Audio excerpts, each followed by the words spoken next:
pessoal, boa noite a todos. Sejam muito bem-vindos a mais um diálogo sobre Umbanda. Eu me chamo Felipe Brasil, sou dirigente do TEA, Casa de Umbanda localizada em Maricá, no Rio de Janeiro. E hoje nós temos o prazer e a honra de receber Pai Fernando da Oxum, dirigente da tenda espírita São Lázaro. Pai Fernando, sua bênção, seja muito bem-vindo, meu irmão. Oxalá nos abençoe, meu irmão. Muito obrigado pela receptividade, por estar aqui com o seu público, com seus amigos nessa noite. Axé, que assim seja. Bem, eu vou dar boas-vindas a todo mundo que está chegando, pedir a bênção aos pais, mães espirituais que estão por aqui. Já vi a mãe Rosana do Tula, do Rio, está aqui presente, e vários seguidores nossos que estão nos acompanhando. Vou pedir que marquem os amigos, compartilhem essa live, né, comentem. A gente vai falar hoje sobre um tema de extrema importância, que é o Museu da Umbanda.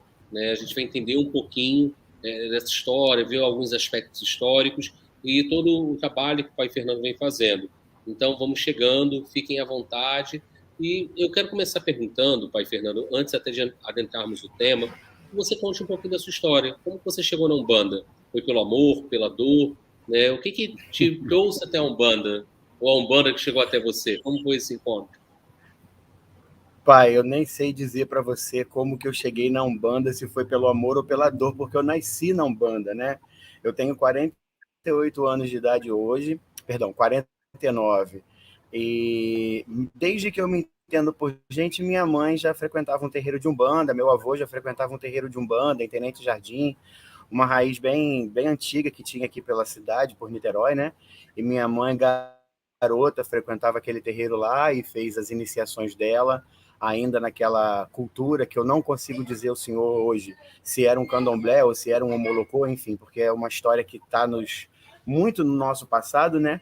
Mas a minha mãe, quando eu nasço, já frequenta um outro terreiro que estava na raiz de homolocô, que era lá no Fonseca, né? Onde a gente começa a desenvolver a espiritualidade. E desde sempre me reconheço como um bandista de nascimento. Nunca tive outra religião, já fui batizado, como todo mundo foi no catolicismo, né? Porque ela tinha aquela necessidade que as mães antigas tinham de fazer com que nós nos batizássemos, para se um dia fosse casar em igreja, essa coisa toda. Mas eu sempre fui muito contrário a isso, sabe, pai? Desde criança, aos 8 anos de idade, eu me lembro do meu batismo na igreja, num dia 8 de dezembro, dia de Nossa Senhora da Conceição, que eu fui batizado na igreja, e a vela com a cara assim, ó, doido para sair dali para ir para o centro, porque na verdade ia ter uma gira para Oxum, logicamente, no dia daquele mesmo dia, né? Então, assim, eu conheço a Umbanda criança, acompanho minha mãe, meu pai e minha irmã, lógico, né? Mãe Denise, até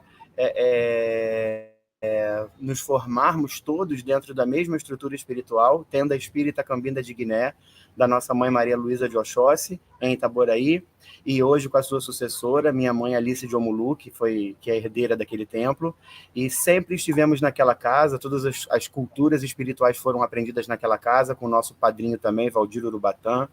Então, minha história perpassa por uma única casa, por uma única história, pai. Nasceu e cresceu dentro da Umbanda Homolocô. Muito interessante o que você coloca, né? Porque você vem de um berço umbandista. Né? Eu super me identifico, porque quando criança eu tinha pavor à igreja e às vezes tinha que ir a alguma coisa e aquilo me incomodava muito, que eu gostava do terreiro. E eu fiquei aqui me perguntando, né, que eu, quando comecei na Umbanda criança, eu não imaginava ser médium e, quiçá, começar a me desenvolver cedo. Como que foi esse processo de nascer num berço umbandista e o desenvolvimento mediúnico até chegar a uma posição de dirigente espiritual? Como foi esse processo? Boa Tem pessoas que pergunta. acham que é por combustão, né? Estalou o dedo e faz um dirigente espiritual. Boa pergunta, pai, porque na verdade eu fui um prodígiozinho do terreiro, sabe? Porque na verdade eu gostava muito dos tambores e, modéstia à parte, hoje toco ainda muito direitinho uma cabula, um congo, um barra-vento, um adarrum, faço bem direitinho mesmo. E por conta disso, desde criança eu tocava os tambores com meu padrinho, que era um ogã, né, que era um tata do nosso terreiro, e o grande desenvolvimento, eu acho que eu fui fazendo dos 8, aí uma mediunidade bem tardia, tá, pai? sem uma coroação de Ogã, sem uma feitura para Ogã, apesar da casa fazer esses rituais, a minha mãe de santo era reticente a isso, ela falava para minha mãe, não, Maria Helena, calma, ainda não é a hora, e minha irmã já tinha recolhido com 17, 16 anos, e eu não tinha recolhido, e a minha mãe ficava pressionando a mãe de santo, mas mãe, por que não vamos fazer o Fernando? Ele já está aí 10 anos tocando tambor. Não, calma, Maria Helena. E ela segurava a minha mãe, até que um dia, eu acredito que desse desenvolvimento que você vai tanto presenciando as coisas que você vai se autodesenvolvendo, né? Até que um dia, de festa de caboclo, em 20 de janeiro, na nossa casa, ainda em Itaboraí, seu Sete Estrela dá a primeira manifestação dele quando eu já tinha 22 anos de idade. Olha quanto tempo que eu fiquei desenvolvendo e esperando essa manifestação, sempre fazendo obrigação de anjo de guarda, aquelas coisas mais simples, né? Mas nunca sem uma indicação da mãe falar, não, estamos coroando um Ogã, vamos tirar um Ogã da feitura do Fernando. Não, nunca fez isso. E aí, da primeira manifestação, que foi quase uma surpresa para todo mundo, né? Porque, na verdade, eu não tinha muitos sentimentos até aquele momento de mediunidade, a não ser a intuição, que já me era muito forte, a título do caboclo estar dirigindo a casa, seu Rancatoco. Ele olhava para o tambor e falava para mim, pegou, filho? Eu falei, peguei, meu pai. E aí saía, tocava uma linha inteira, uma toada para Oxum, uma toada para Inhaçã, e ele falava, esse é meu filho. Então, esse desenvolvimento que foi sendo feito ao longo do tempo por ele, no meu ato de tambor, eu acho que me ajudou muito a desenvolver a mediunidade. Lógico, pai, que não foi um brilho, né? Nossa, 22 anos, estamos tirando aqui um médio pronto. Não, teve todos os defeitos da mediunidade iniciática, né? Aquelas dúvidas, aquela coisa, estou incorporado ou não estou, essa manifestação é minha ou não é, por que eu estou fazendo isso? Mas, enfim, tardiamente, de novo, lá aos 27 anos, eu fiz as minhas obrigações de feitura dentro da casa da minha mãe Alice, e algum tempo depois a de pai pequeno, e aí já na minha casa, aqui na Tenda Espírita São Lázaro, que na verdade já era da minha mãe, porque ela é de 94, eu dou as minhas últimas obrigações de 7 anos aqui, agora a gente já está em 21, já estaria fazendo 14, agora no dia 27 de janeiro faço 14 anos dessa feitura. E assim nasceu o pai Fernando, numa casa que é uma herança da minha mãe, né? O senhor está vendo aqui atrás, esse é meu terreiro de tempo, ali atrás meu pai Sete Estrela, que dirige o terreiro, e é através desse espaço que nós tocamos aqui desde 94, e um dia você é seu vizinho, viu, pai? Porque a Tenda Espírita São Lázaro está migrando para Maricá, né? A gente está numa obra de construção grande aí em São José de Embaçaí, mas ainda não é o momento de fazer a migração por conta de... É difícil, esse negócio de pandemia, a gente não tem conseguido avançar muito nas estruturas, né? Mas a Tenda Espírita São Lázaro em São Gonçalo tem dias contados, espero eu que até 2024 a gente já seja vizinho por aí. Assim é mais seja. Ou menos isso. É uma história muito interessante, eu fiquei aqui com algumas perguntas que eu vou fazer, mas antes, à medida que o pessoal vai chegando, porque já somos mais de 50 pessoas, né, eu vou pedir para o pessoal colocar a hashtag da casa de vocês. Quem é da família Teia, quem é da família da Tenda Espírita São Lázaro, quem é da família Cuca que está por aí, da família Tula, da família Tulap que eu estou vendo, da família Tel. Então vão marcando a hashtag da casa de vocês para eu saber quem está chegando por aqui. Bem, pai Fernando, você falou uma coisa que eu acho que é muito importante para os dias de hoje. Eu brinquei até do médium em combustão. Você falou de uma trajetória, você fala de uma raiz, de todo um contexto. E às vezes tem médios que falam assim, mas eu estou há tanto tempo no terreiro e eu ainda não incorporei, né, até então. E às vezes a gente vê hoje uma pressa muito grande em incorporar, de chegar a uma linha de consulta, e quando, na verdade, lá a Corimba, o Camboná, toda essa estrutura, né, que dá suporte, sustentação para que os guias possam trabalhar, ela é primordial. O que você falaria para esses médios, às vezes, mais afoitos, ansiosos, ou que estejam frustrados porque as coisas não estão ocorrendo no tempo deles, não no tempo da espiritualidade? Vou falar, pai, uma coisa que eu falo para os meus próprios filhos, tá? Não limpa o altar quem não soube limpar o chão. Eu sempre falo isso para os meus filhos, porque não adianta chegar aqui, botar a roupa mais bonita, né? Ou então chegar, vamos botar aquele exemplo terrível, mas que acontece muito por aí, né? Que a pessoa chega com uma condição e aí, de repente, já é elevada a vários cargos dentro de uma casa. Eu não faço isso, pai. Eu tenho por princípio isso. Pode chegar aqui o presidente Lula, meu candidato em 2022, que ele vai ser IAO na minha casa, médium, bonitinho, igual todo mundo. o senhor ter ideia disso. O senhor pode fazer uma enquete aí com meus filhos e perguntar se eu já dei alguma graça para alguém que venha com esse tipo de situação de se exibir monetariamente dentro de um terreiro, né? Então, não faço isso, também não faço com os afoitos.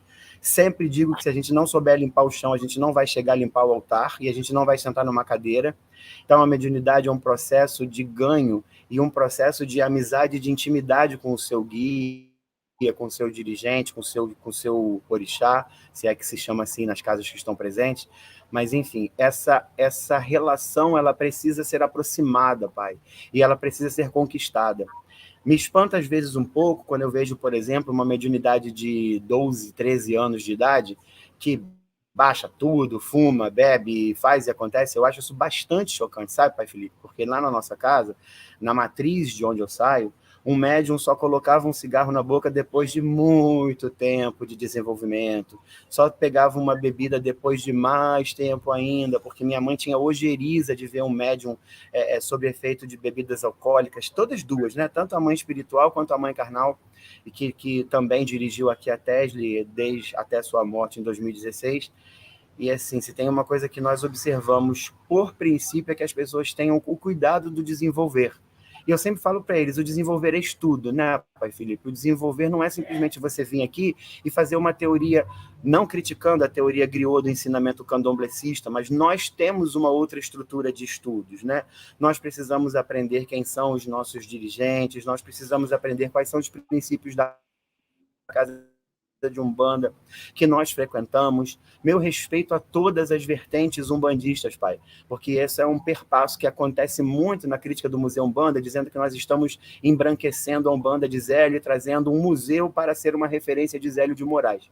Então, já quero deixar aqui claro que eu não faço isso, o projeto não faz isso, nem eu, nem o Jorge, que somos os autores, Jorge Santana, né, do Liberte Nosso Sagrado, fazemos isso.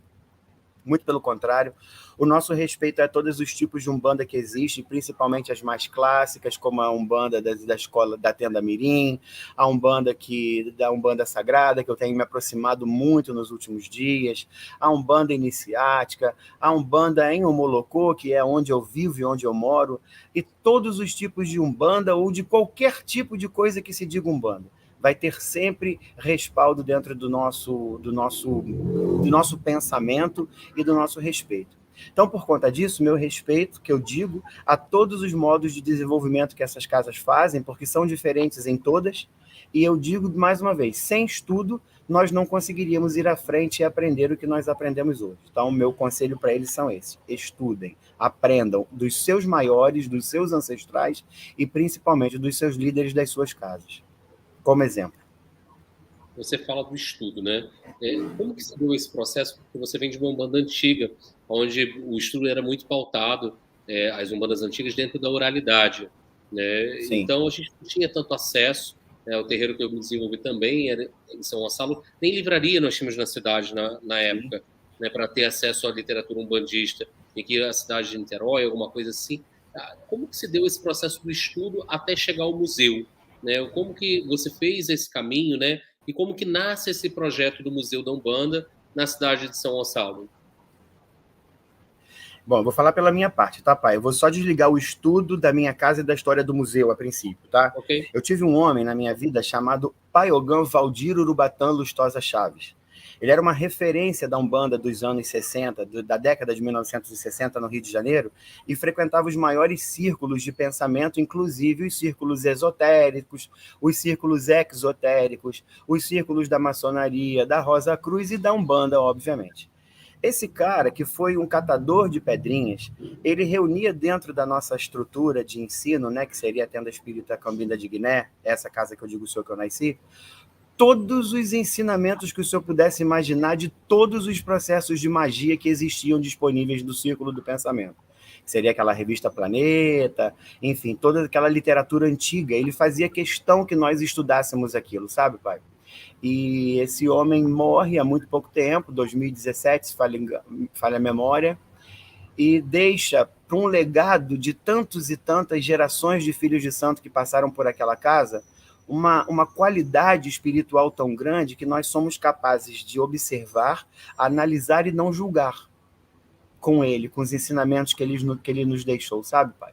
Então, quando eu vou, por exemplo, à casa de alguém, hoje eu acho que eu sou muito mais um sequioso do conhecimento que eu tenho na sua casa do que eu não tenho na minha, do que um crítico do que eu vou ver lá, entende? Então, se eu for o seu terreiro hoje, e o senhor pode perguntar aos meus filhos que estão nessa live, com certeza, que eu não proíbo nenhum deles de ir na casa de ninguém, muito pelo contrário, eu incentivo, porque eu falo para eles que a comparação vai trazer a eles o conhecimento, né? E a comparação de que coisas certas acontecem na sua casa, mas acontecem aqui, acontecem nas casas dos irmãos que estão presentes, e é só uma maneira diferente, pai. Como se fosse um líquido de Coca-Cola numa garrafa de Pepsi ou coisa parecida, ou seja, o invólucro é a Umbanda, mas o líquido é meu, é seu, é da maneira mais intimista e mais especial que nós poderíamos ter tido para nos desenvolver. Então, o estudo da tenda espírita São Lázaro hoje ele é baseado nisso, nesse conhecimento antigo, e aí veio evoluindo aos anos 2000, né, essa nossa nova década, e aí eu fui tomando contato com outros pensamentos, né, que hoje eu faço muita questão de ler, de reler, a história de Rubens Saraceni, a história de meu querido irmão Alexandre Comino, e tenho tido também aí algumas influências muito fortes do Simas, do Luiz Simas, e de tantos grandes autores que a Umbanda tem e que nós não podemos deixar passar sem ler, né? Então eu falo para os meus filhos, leiam, aprendam, porque se nós não conseguirmos entender quem nós somos, nós não vamos saber qual é o nosso lugar do mundo e a nossa visão dele. A Umbanda, eu acho que sofre uma perseguição histórica há muitos anos, e principalmente em São Gonçalo, por conta da destruição do patrimônio histórico da Casa de Zélio, uma perseguição e um racismo religioso declarado pela prefeita Aparecida Panissé, que destruiu, ou melhor, que deixou aquela propriedade ser destruída, e desse sentimento nasce, aqui nessa casa onde nós estamos hoje, com pouquíssimas pessoas, a ideia de construir um museu. Por que não ter um museu em São Gonçalo? E por que esse pensamento nasce, pai? Porque na época eu estava conselheiro de cultura da cidade, eleito publicamente aqui pelos meus irmãos munícipes em São Gonçalo, estava na cadeira de matrizes africanas da cidade. Aí eu falei, caramba, se eu estou nesse lugar, se eu tenho acesso ao executivo da cidade, se eu tenho acesso ao legislativo da cidade, a melhor coisa que eu posso fazer para entregar à nossa comunidade umbandista mundial alguma coisa seria uma referência à memória de Zélio. E isso a gente veio movimentando muitas coisas. Eu acho que o senhor já tem noção de que São Gonçalo se movimentou em 2021 através do nosso trabalho de uma maneira muito especial, mas se o senhor não sabe, vamos lá, vamos dizer que de repente os irmãos não sabem, né? Eu consegui emplacar junto com outros irmãos a primeira semana da Umbanda de São Gonçalo em 113 anos de história. Foi um projeto nosso, da comissão, e esse projeto trouxe grandes autores da cidade, Mãe Flávia Pinto, Alexandre Comino, Cláudia Alexandre, professor José Benistes, Marcelo Fritz, o reitor de História da UERJ aqui de São Gonçalo, professor Rui Aniceto, dentre outros zeladores de santo que vieram aqui, nós fizemos a Semana da Umbanda. Emplacamos também, pai, no dia 12 de dezembro, a primeira medalha comemorativa Zélio Fernandino de Moraes em título executivo da Câmara de São Gonçalo, num projeto que eu escrevi a definição jurídica, né, porque eu sou bacharel em Direito, e o vereador Romário Regis, que é um parceiro nosso, da nossa frente parlamentar do museu, apresentou na Câmara da cidade, e depois de 113 anos, depois de tantas medalhas Zélio Brasil afora, São Gonçalo conseguiu a primeira medalha Zélio Fernandino de Moraes, que já é um título legislativo para ser entregue à personalidade da Umbanda em São Gonçalo.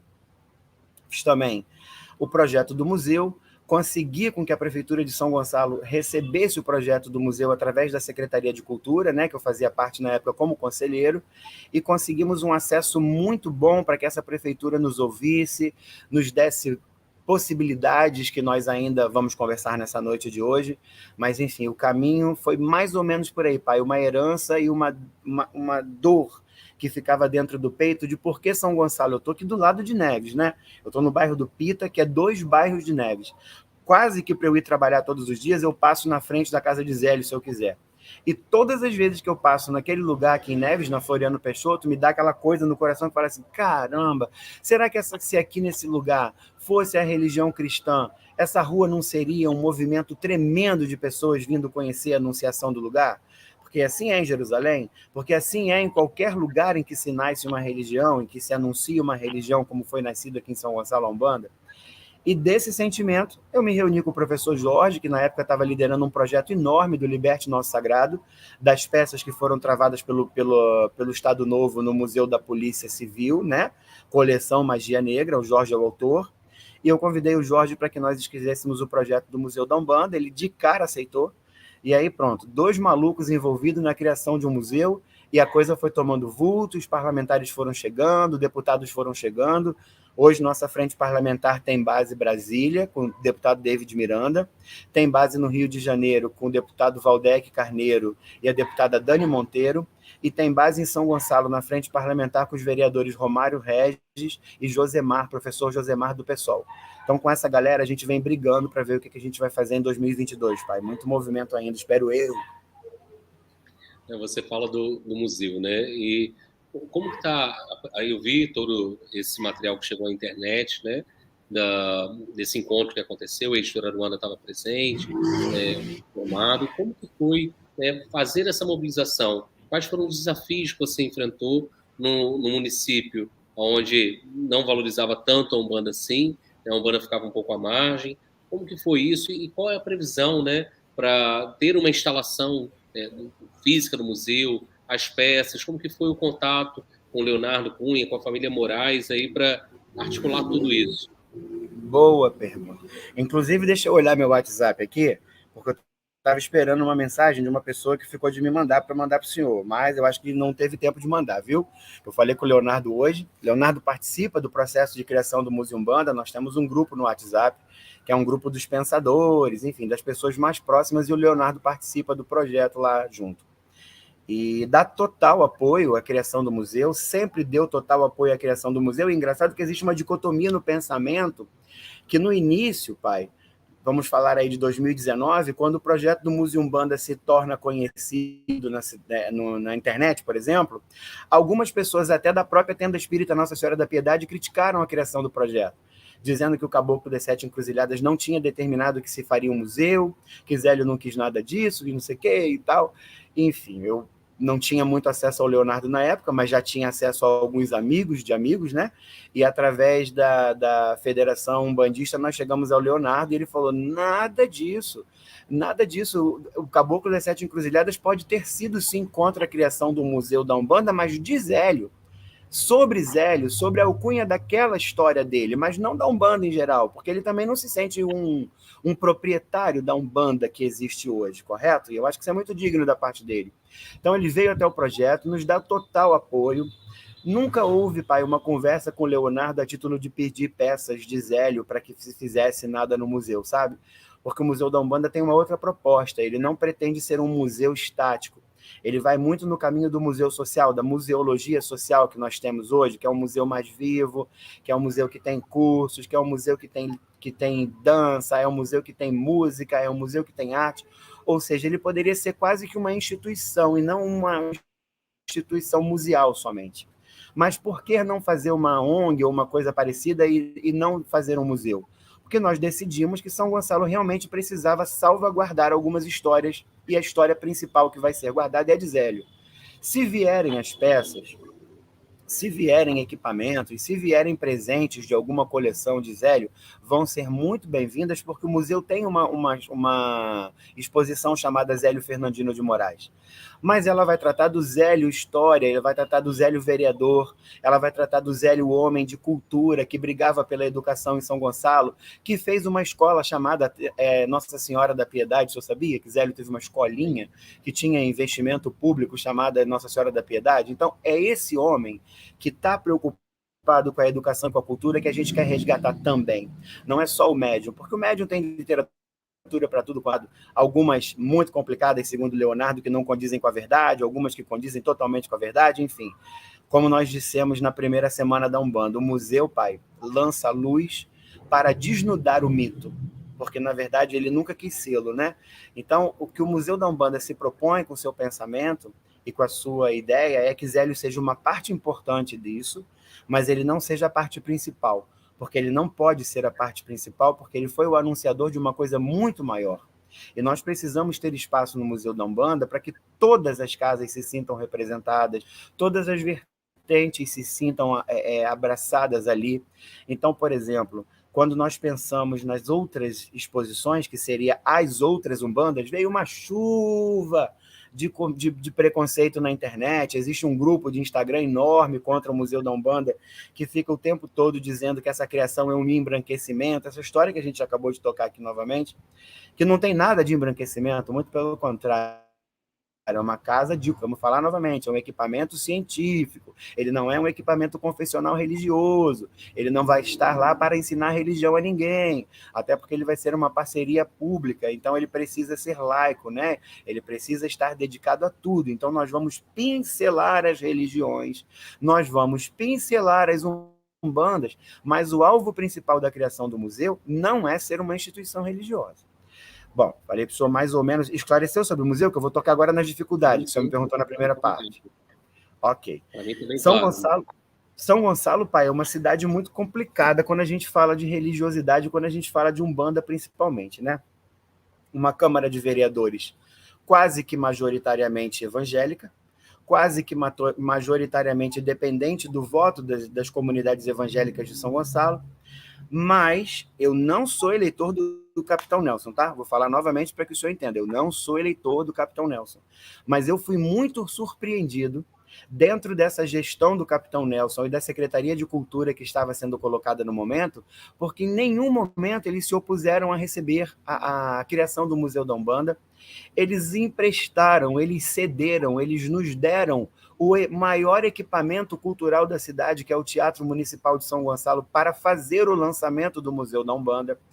Eles propuseram e eles aceitaram que nós fizéssemos a primeira semana da Umbanda, que é uma lei de autoria do vereador Lucas Muniz, que é o atual secretário de Cultura. Então, tem muita coisa que foi feita através dessa gestão que eu tive até 2021 com a Secretaria de Cultura, que eu não posso dizer para o senhor que eu tive dificuldade nenhuma, sabe, pai? É como se a espiritualidade tivesse resolvido falar assim, não, vamos fazer acontecer, e a partir de agora, até quem é bolsonarista, até quem é radical, até quem é neopentecostal, vai entender que o Museu da Umbanda precisa ser anunciado. E aí está aí exposto, www.museumbanda.mus.br, está lá o lançamento do site no próprio Teatro Municipal da cidade, com o patrocínio da Prefeitura Municipal de São Gonçalo, que jogou em todos os jornais da cidade, que jogou para as televisões, que jogou para tudo quanto foi coisa aí, e logo depois dá uma deslizada e apresenta um orçamento para a Câmara Municipal de São Gonçalo, que deu... Foi parar no RJTV, né? Beijo com o senhor. Isso aí, exatamente. Complicado. Assim, uma vergonha, né, o orçamento proposto para a religião de Umbanda. Assim, vai na contramão de tudo que você estava contando aí por um orçamento como esse. Sim.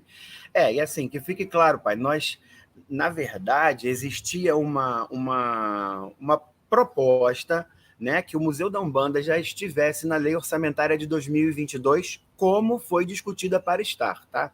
Através aí dos mandatos dos vereadores que nos apoiam.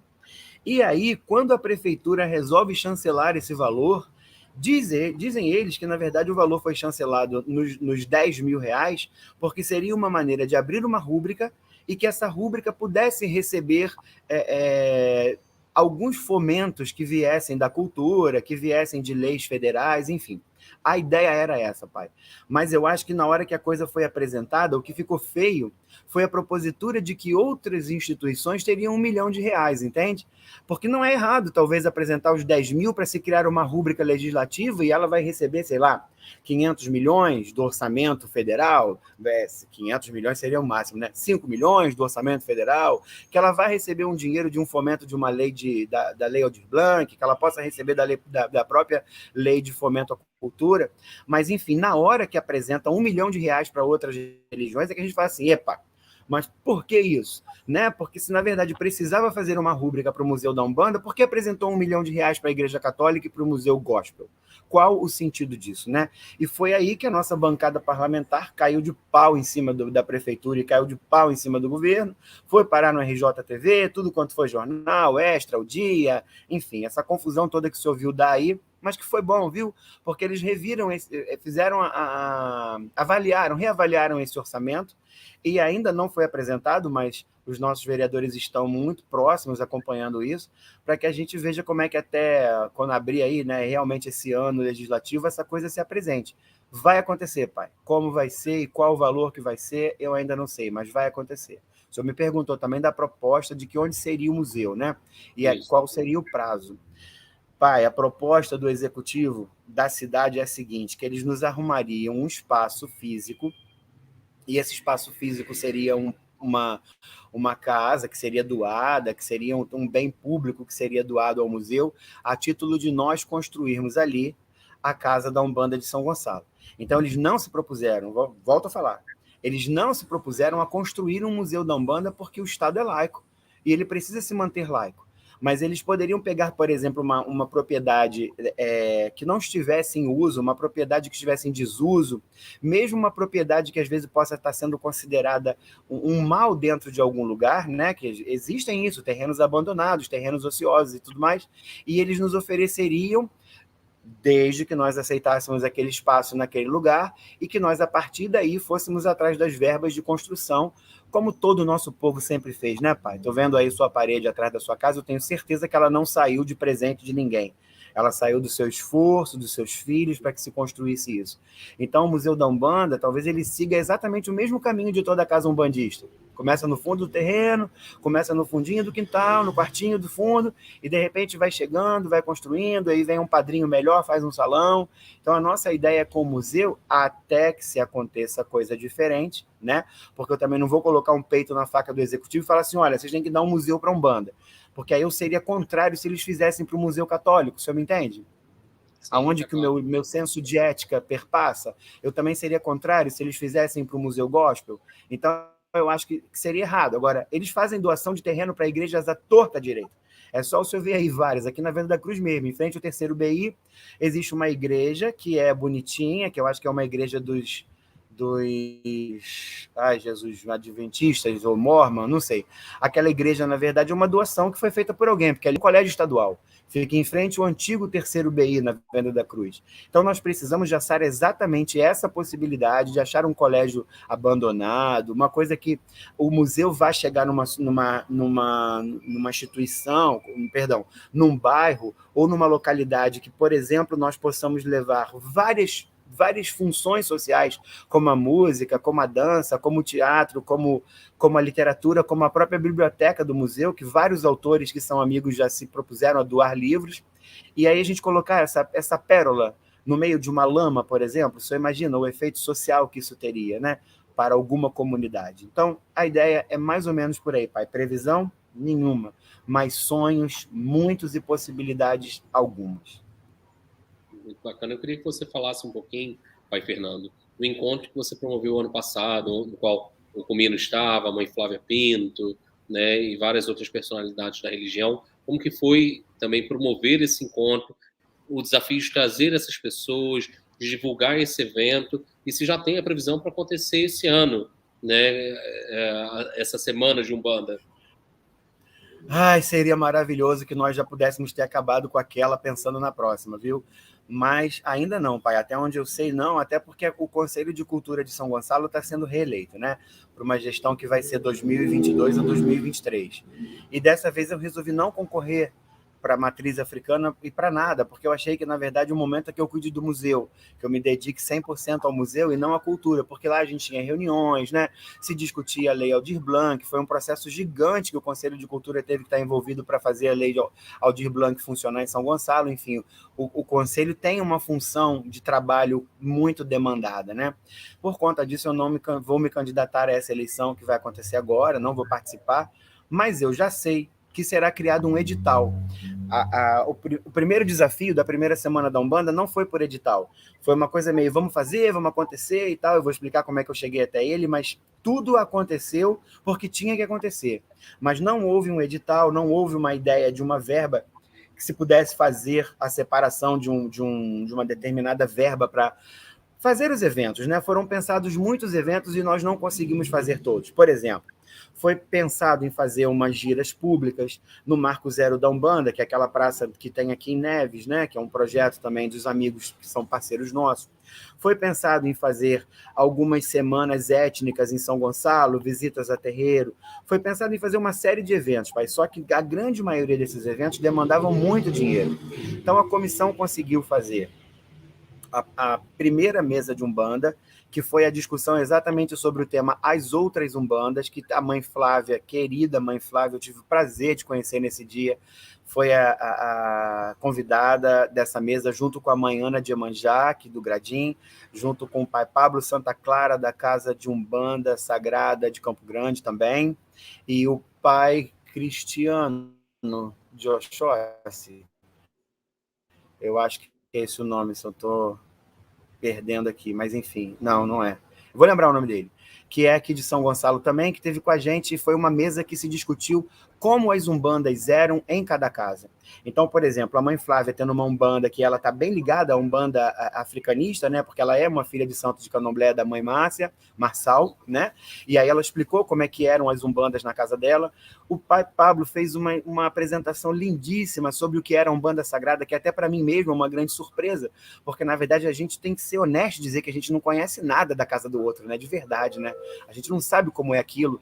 E foi maravilhoso, pai, poder ter tido um líder da umbanda sagrada que falasse sobre o colégio de Sarracene aqui pra gente. Depois a Manhana falou de uma umbanda muito de São Gonçalo, essa umbanda que nasceu aqui baseada no culto africano também. E o nosso outro pai, rapaz, eu estou esquecendo o nome do outro pai, ele também faz uma umbanda muito ligada ao africanismo e falou um pouco da casa dele. Senti muita deficiência, pai, de encontrar outros líderes, porque na verdade as pessoas ficam com vergonha, ficam achando que não tem capacidade de falar, que não conseguem apresentar direito a sua ideia da sua casa. Eu queria achar um outro zelador que pudesse falar sobre o Homolocô, porque é tão cheio de nuances, né? E que nós pudéssemos levar essa cultura do Homolocô à frente, baseada em Tancredo ou no que veio depois dele, no Tata Tancredo ou no que veio depois dele, mas existe uma dificuldade em convidar as pessoas e elas expor as suas casas, expor as suas culturas. Mas talvez em 2022 a gente consiga. A mesa 02 foi uma mesa técnica. Ela não tinha ninguém de santo. Ela só tinha historiadores. Então, o líder dessa mesa foi o próprio professor decano de História da UERJ aqui de São Gonçalo, que é o professor Rui Aniceto, que dirige a FAPERJ no curso de História. Ele que faz os mestrados, os doutorados, enfim, é uma sumidade em História na cidade, conhecedor profundo. Foi também um dos autores do projeto ali do museu que tem aqui na base da Ilha das Flores, o Museu da Imigração. Ele é um dos idealizadores dali. Veio também nosso irmão Pedro Rebelo, que é um historiador também, que conhecedor profundo da história de São Gonçalo e de Zélio. E veio a Camila Fogaça, historiadora também, mas que trouxe para a gente uma realidade chocante, pai, a violência. A violência sobre os terreiros, a perseguição sobre os terreiros, a história das milícias cristãs que perseguem a Umbanda no dia de hoje. Então foi uma mesa que a gente saiu assim bastante feliz de ter afundado em Zélio, sabe? Aprofundado a história de Zélio, porque o Pedro, por exemplo, era muito conhecedor da história de Zélio. Fiquei com uma pena que nesse dia o Leonardo tinha combinado de vir, mas ele não conseguiu vir, porque eu queria ter ouvido ele nessa mesa, e ele não pôde. Mas, enfim, essas outras pessoas eram profundas conhecedores do tema Zélio, e quando nós abrimos as perguntas dessa mesa 02, é que nós vimos que nós não sabíamos nada, talvez muito pouca coisa da história desse homem que está escrito em livro aí, que a gente ainda precisa desvendar muito para que nós possamos determinar uma Umbanda criada ou anunciada ou realizada por ele em São Gonçalo, mas que dessa mesa nós tiramos uma única certeza, pai, no final da mesa. O senhor só faz Umbanda hoje porque Zélio Fernandino de Moraes foi capaz de legalizar Umbanda a partir daquele período. Porque se ele não tivesse feito, tanto a sua casa quanto a minha não existiriam. Nós seríamos qualquer coisa. menos Umbanda, porque nós não teríamos legalidade, nós não teríamos uma federação que nos defendesse naquele período, nós não teríamos capacidade de defender a nossa cultura. Nós poderíamos fazer qualquer coisa, macumba, espiritismo esquisito, espiritismo da folhinha verde, o senhor poderia dar o nome que o senhor quisesse, mas Umbanda, o senhor só consegue dar, seja ela qual for a Umbanda, porque Zélio foi capaz de defender essa história juridicamente e dar legalidade àquele projeto. Dessa mesa, nós tiramos essa ideia e basilamos para a gente como conhecimento que a gente não vai mudar. Mesa 03, dia 20 de novembro, dia da consciência negra. As outras duas foram no Centro Cultural Joaquim Lavoura, que é um equipamento de cultura da cidade, mas é um equipamento menor. Lá é a base da Secretaria de Cultura da cidade, né?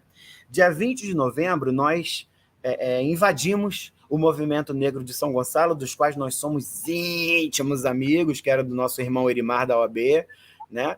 E pedimos a licença de invadir aquele movimento negro que ele estava fazendo naquele dia 20, e combinamos o seguinte: o movimento negro usaria o dia 20 inteiro, manhã e tarde, e à noite, por possibilidade, oferta deles, ia ser feito o último movimento da Semana da Umbanda, que seria o lançamento do site do Museu Umbanda, e uma discussão necessária para o dia: racismo e intolerância religiosa.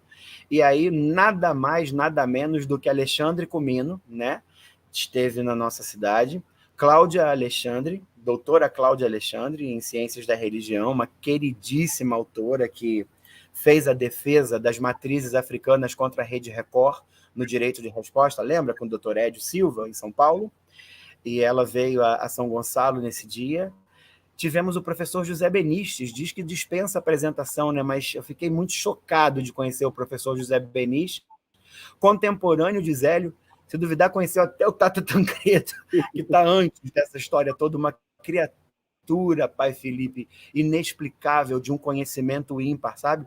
Um homem que é uma enciclopédia viva da Umbanda e do Espiritismo e do Candomblé do Rio de Janeiro, de 1900 e vovó Carochinha até hoje, vivo, lúcido, que teve nessa nossa mesa também falando sobre intolerância e lançando, para nossa alegria, né, o livro dele, Dicionário Iorubá, maravilhoso, fez uma vendagem enorme desse dicionário de Iorubá dele aqui nesse dia.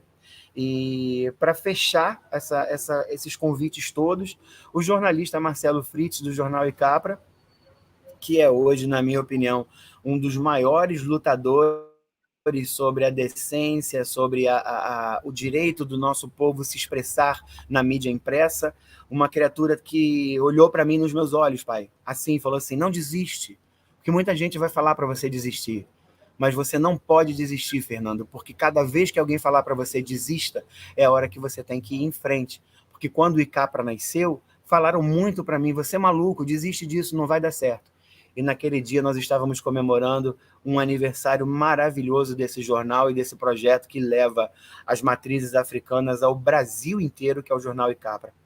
Então, essa mesa 04, com Alexandre, Cláudio, o professor Benítez e o Marcelo Fritz, ela foi capaz de nos balançar de conhecimento, sabe, pai? Porque quando Alexandre Comino começou a explicar o que era Umbanda para ele, o que eram os orixás para ele, é tão chocante você perceber que, na verdade, você está diante de um avatar, você está diante de um ser iluminado que é capaz de te fazer pensar e te tirar do teu lugar de conforto e falar assim: caramba, pensa diferente, não julgue o outro, né? Não julgue a outra casa, tente entender aquela casa do outro com as diferenças que ela tem, porque, na verdade, vocês são todos irmãos.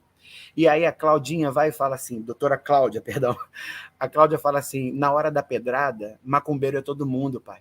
Não importa que tá de branco, não importa que tá com o ojá colorido, não importa que tá com a guia ou que tá, de repente, com o livro de Kardec embaixo do braço. Na hora da pedrada, nós somos todos macumbeiros. Então, isso nos faz pensar, né? Por que tanta bobagem, às vezes, que a gente fica: minha casa é melhor, minha casa é pior, minha casa é cozida, minha casa é assada, que, na verdade, na hora de nos preconceituar e nos dividir politicamente, de nos colocar no lugar da exclusão, o único lugar que nos cabe é a minoria. Não é isso que o presidente falou, que as minorias precisam se abaixar? Eu não me abaixo. E eu tenho certeza que o senhor também não, e eu tenho certeza que os nossos irmãos que estão aqui também não, porque, na verdade, não foi esse o lugar que me foi ensinado. O meu lugar que foi ensinado é de lutar, é de sobreviver, de resistir, porque eu não sou preto, óbvio, né? Como o senhor está vendo, nem o senhor também. Mas isso não nos deslegitima de sermos anunciadores de que somos todos antirracistas, que somos todos antirracistas religiosos, que somos todos anti-intolerantes religiosos. E fazer isso como exercício do nosso dia a dia foi um aprendizado dessa mesa sobre intolerância religiosa, porque aí a Claudinha também veio lembrando de dados anteriores sobre lá o direito de resposta que o doutor Édio conduziu em São Paulo, da Rede Record, e que estavam todas as personalidades paulistas da Umbanda e do Candomblé, e algumas aqui do Rio também, como o professor Ivanir, que foi convidado a estar também. E, assim, é pura intolerância, né, pai? Eu costumo dizer numa live que eu fiz uma vez com um irmão, que desde que Edir Macedo nos demonizou, nós não conseguimos nos libertar desse estigma. Nós não conseguimos olhar para um caboclo e falar assim, caboclo é demônio, caboclo é o diabo, sabe? Porque para os outros, seja o que for, pai, aquele bonequinho é o demônio. Então, para que a gente consiga se desligar desse estigma, para que a gente consiga se soltar disso, nós precisamos ter o direito de fala e fazer isso que o senhor faz aqui, ó. Falar para o nosso povo que eles tenham honra, que eles tenham orgulho e que eles tenham força de lutar e não abaixar nunca a cabeça. Foi isso que nós tiramos dessa mesa do dia 20 e de outras todas também que nós participamos com a Semana da Umbanda e que vem. Eu acho que vem para 2022. Eu só não consigo dizer para o senhor ainda sobre ela, mas eu posso trazer com certeza mais para frente. Então, com certeza, sabendo, nos informe para divulgarmos. Você falou de algumas coisas que me chamaram aqui a atenção, que eu queria destacar, que foi, às vezes, a dificuldade de encontrarmos dirigentes para vir falar de Umbanda, né? Ainda mais Umbandas, casas menores, porque a gente precisa alcançar o nosso espaço. A gente não tem a concessão de uma TV pública, né? Para poder falar sobre Umbanda, mas hoje a gente tem a facilidade, né, da internet nos proporcionar uma voz, né? E eu tive, ao longo desse período do diálogo sobre Umbanda, eu conversei, são quase 2 anos, todas as segundas-feiras, com dirigentes de casas pequenas, de casas grandes, e cada um realizando a sua Umbanda. E uma das coisas que pensar, né, nessa voz, nessa fala, a gente hoje também vê um movimento sobre o embranquecimento da Umbanda, sobre um antizelismo, uma série de questões. E até Gostei hoje, dessa palavra, hein, pai? Antizelismo. É o que vem sendo usado, está na moda, pai Fernanda. É mesmo? Essa eu não conhecia. Obrigado. Antizelismo. É o que eu mais venho observando agora. É isso porque até hoje não importa se é Umbanda é homolocô, se ela é sagrada, se é Umbanda esotérica, qual é a raiz dela. Somos de uma única Umbanda, da banda de Deus. Não importa qual galho que essa Umbanda esteja ramificando. Mas quando a gente pensa na Umbanda, o caboclo sete flechas chega aqui, o caboclo sete estrelas baixa aí, eles não se importam eles não se importam qual a linhagem de Umbanda. Eles estão ali para fazer a caridade. Eles não ficam discutindo sobre embranquecimento ou não da religião. O que a gente pode falar em movimentos hoje que vêm levantando a bandeira e eu não vejo um movimento... eu vejo muito mais um movimento segregador do que não é, do que um movimento de convergência. A nossa religião ela já é tão... cada um já vive na sua célula, no seu terreiro, às vezes não olha para o lado, e na hora que todo mundo leva a pedrada, todos somos um, nesse momento. Queria que você falasse um pouquinho sobre isso. Pai, eu tenho uma experiência tão ruim sobre esse assunto que eu preciso falar para o senhor e vou dividir aqui com os nossos amigos, né?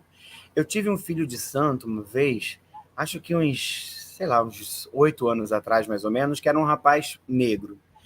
E esse rapaz era muito ativo dentro da Tenda São Lázaro, sabe? Ele era aquela pessoa que chegava cedo, que queria ajudar, ou seja, bem dinâmico, proativo ao extremo, cantava lindamente, sabe? Era uma doçura ver aquele rapaz em ação dentro da Tenda São Lázaro. E aí, como uma cisão definitiva, ele de repente sumiu daqui e desapareceu do centro, e aí a gente fica naquela história sempre, acho que o senhor passa por isso também, né? Porque a gente que é cuidador das pessoas, a gente tem como missão, né? O cuidar. E eu sou um cuidador que às vezes eu me distraio e não percebo muito, quando essa cisão aconteceu e por que aconteceu, porque eu sou de Oxum, né? Eu não sou de Inhaçã, então eu não consigo ter aquela visão aproximada das coisas, eu trato tudo com muito amor, então eu costumo pensar assim, não, tá com algum problema, daqui a pouco vai aparecer, eu nunca faço o julgamento ruim, ou o julgamento que era verdadeiro e que eu não consigo perceber, de verdade, eu não consigo perceber.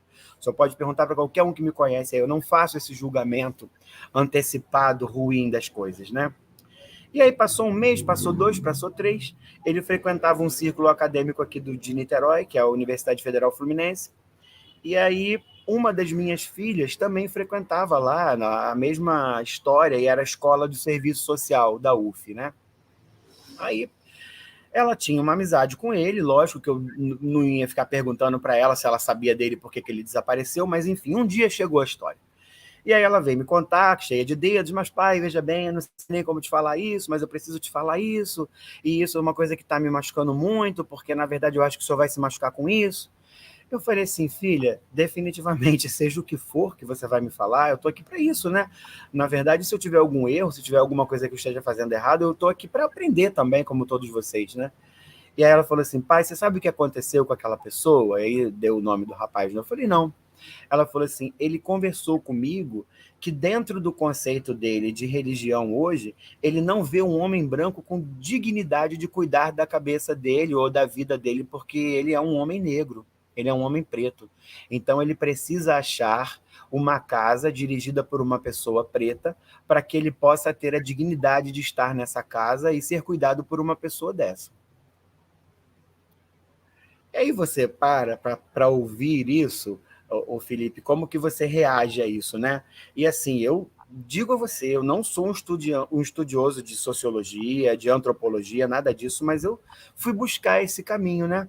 Uma das professoras de antropologia da UF, muito minha amiga, professora Rosiane Rodrigues, uma querida pessoa, e eu liguei para ela, falei, minha irmã, você é uma zeladora de santo, uma doutora em antropologia, é da cadeira de Sociologia e de Antropologia da Universidade Federal Fluminense. O que acontece nesse berço que vocês estão frequentando aí, né, junto com os alunos, para que isso possa estar sendo conversa dentro da universidade? Aí ela foi me dizer, pai, que existe um movimento hoje, eu adorei o antizelismo, viu? Eu vou guardar para mim o antizelismo, depois você me diz que a palavra é essa. Mas ela me disse que existe um processo chamado afrocentrismo, que é você valorizar só as coisas que são da cultura negra e desvalorizar as coisas que são da outra genética, né? Ou seja, se você é negro, você não frequenta a casa de um branco. Se você é negro, você não consome produtos do branco. Se você é negro, você não admira nada que foi feito pelos europeus. E aí eu perguntei para ela, mas minha irmã, esse movimento que está dentro da UF hoje, ou que está dentro desse círculo social aí da Escola de Sociologia da UF, ele encontra respaldo dentro da religião. Aí ela falou, pai Nando, vamos fazer o seguinte, eu vou fazer uma palestra sobre afrocentrismo e eurocentrismo aqui na UF, eu faço questão que o senhor venha assistir, e eu quero a sua palavra, eu quero isso que o senhor me disse dentro dessa palestra que eu vou fazer aqui na UF. E aí eu peguei uma meia dúzia, botei embaixo do braço, quando eu ia lá para levar soco sozinho, né? E aí fui para a universidade e ela fez a palestra. E eles estavam na palestra, pai. O que é mais chocante é isso, porque, na verdade, anda como um bloco, né? Na verdade, estavam se movimentando como um bloco. E ela desconstruiu todo esse pensamento da genética em quem é branco, quem é preto, porque eu posso ter esse cabelinho mais assim, essa pele mais alva hoje, mas eu com certeza sou um vira-lata cruzado, e óbvio que sou um vira-lata cruzado porque meu avô era negro, minha avó era negra, e aí minha mãe já sai uma mulher branca mais sarará, que casa com português, aí dá esse resultado aqui. Mas dentro da minha genética física, qual é a estrutura que está dentro de mim hoje? Eu sou lido como um branco? Com certeza. Antirracista? Pode ter certeza também. Mas que não admite que ninguém possa dizer que o senhor, pai Felipe, não tem a dignidade de tocar a sua umbanda porque o senhor não é negro, o senhor me desculpe, né? Porque, na verdade, somos o que o senhor falou, um braço da grande magnitude de Deus, e nós não podemos aceitar jamais que sejamos separados da nossa cultura religiosa porque alguém resolveu que nós não temos a dignidade de sê-lo, né? E aí, quando eu vejo essa discussão, esse antizelismo, como o senhor me ensinou hoje, surgindo, eu fico bastante impressionado, mas não chocado, pai. Não chocado, porque eu acho que dentro da Umbanda antiga, dentro da Umbanda que eu nasci, aonde pretos e brancos comiam no mesmo prato, aonde deitavam no mesmo roncó, faziam a mesma obrigação de santo, comiam junto, passavam os mesmos perrengues, se ajudavam sempre mutuamente, isso nunca teve espaço, sabe? Então, na minha casa hoje, ela é uma casa dirigida por um homem branco, mas valha-me Deus que amanhã ela seja dirigida por uma mulher negra, valha-me Deus que ela seja dirigida por um outro homem branco, por uma outra mulher negra, porque quem decide é Oxalá, né? E a gente, quem somos nós para decidir qual umbanda nós fazemos e quem nós recepcionamos com essa ou aquela qualidade genética para que vá em frente? Então, vejo como uma ignorância, vejo como pessoas que precisam realmente olhar para dentro da, da sua espiritualidade, que possam sentar diante do seu preto velho e falar assim, vovô, é verdade que eu posso discriminar a Umbanda do pai Felipe porque ele é um pai de santo branco? Porque também tem outras coisas, né, pai? O branco velho eu também não entendo, tá? Eu também não entendo, que eu já soube que existe branco velho agora por aí. Então eu acho que as pessoas criam coisas, né? Elas tentam fazer com que a Umbanda evolua para alguns lugares que eu não concordo definitivamente, não vou concordar nunca. Porque o preto velho é o preto velho, o caboclo é o caboclo, ele não vai ser o palhaço. Como já teve, né, a linha do palhaço, não sei se você ficou sabendo que teve a linha do palhaço. Então, existem mobilidades. A nossa sociedade, ela é líquida, né, já dizia Bauman, mas ela não cabe mudança e não cabe definições de novidade dentro do que Zélio e dentro do que Tata Tancredo e dentro do que todas as nossas matriarcas antigas nos ensinaram. E o meu respeito e a minha bênção à minha mãe preta, Alice de Omulu, que é uma mulher negra que dirige a minha casa e que cuida desse Ori aqui, que cuidou. Minha mãe Dulce, que com certeza está nessa live. Eu não estou vendo seus convidados nessa live, mas eu tenho certeza que minha mãe Dulce... Ali, ó, Dulce Lemos. Tenho certeza que a minha mãe Dulce está nessa live defendendo o nosso povo sempre e sempre. É importante, né, falar disso, porque como que num país como o Brasil, continental, com tanta mistura, com tantos povos, a gente pode querer falar de um purismo dentro da Umbanda, né? E tendo até a legitimidade de Zélio Fernandino de Moraes, lá na década de 1930, conseguir criar o primeiro estatuto, registrar o primeiro estatuto de Umbanda. A importância de capitanear uma série de ações à frente da TENSP, né, da Piedade, como o primeiro congresso de Umbanda, vários movimentos que foram pioneiros. Se hoje nós estamos praticando alguma coisa hoje que chamamos de Umbanda, agradecemos a Pai Antônio, ao Caboclo das Sete Cruzilhadas, ao Orixá Malê, que fizeram a diferença. Né? A gente olha aí a obra de Leal de Souza e vê lá os jornais, né? A Magia e o Espiritismo e as Sete Linhas de Umbanda, a gente vê ali uma série de apanhados que a Umbanda era a primeira capa na época, né, de uma série de reportagens que eram feitas. E a Umbanda hoje ainda se perdendo com esse tipo de questão. Não importa se a sua casa toca tabaco, se a casa do outro usa tambor, se a casa não usa, está fazendo bem, está fazendo a caridade, está auxiliando o próximo a se transformar. Né? Isso é Umbanda. É o que a gente pode falar um pouco da religião. Hoje, como que cuidar disso da minha Umbanda é melhor do que a sua? Que hoje ainda acontece isso, né, Pai Fernando? Né? Os dirigentes acabam concorrendo. Por que concorrer? Né? Tem Umbanda para todo mundo. Sim. Ó, pai, vou falar uma coisa pro senhor. Eu sou a pessoa que mais tenta unir as pessoas aqui em São Gonçalo, viu? Hoje é dia 24, né? Dia 22, sábado agora, eu estava no Parque Ecológico dos Orixás com 3 terreiros e eu queria ter colocado 4. Colocamos quase 100 pessoas naquele parque, né? Os filhos daqui, os filhos dos nossos irmãos, e fazendo uma união em casas diferentes, tá? Com culturas diferentes, mas na hora, pai, que canta... Eu vi Mamãe Oxum na cachoeira. É a mesma coisa que vai vibrar para todo mundo, pai. Se um vai fazer com a mãozinha assim, vai ter um copo d'água na mão. Enfim, somos todos da mesma vertente. E isso que o senhor falou aí é muito importante, porque enquanto nós estamos nos dividindo, nós não conseguimos fazer representantes, pai Felipe. E isso é grave, porque, na verdade, assim, eu falo para o senhor que até que o Museu da Umbanda tem uma frente parlamentar, mas ele não tem uma frente de pessoas umbandistas ou candomblecistas. porque todos os parlamentares envolvidos, eu gostaria muito, né, que nosso querido deputado Jean Willis estivesse no Brasil hoje, mas infelizmente ele está exilado, mas se ele estivesse no Brasil hoje, ele seria uma frente parlamentar candomblessista para nos defender, mas ele não está.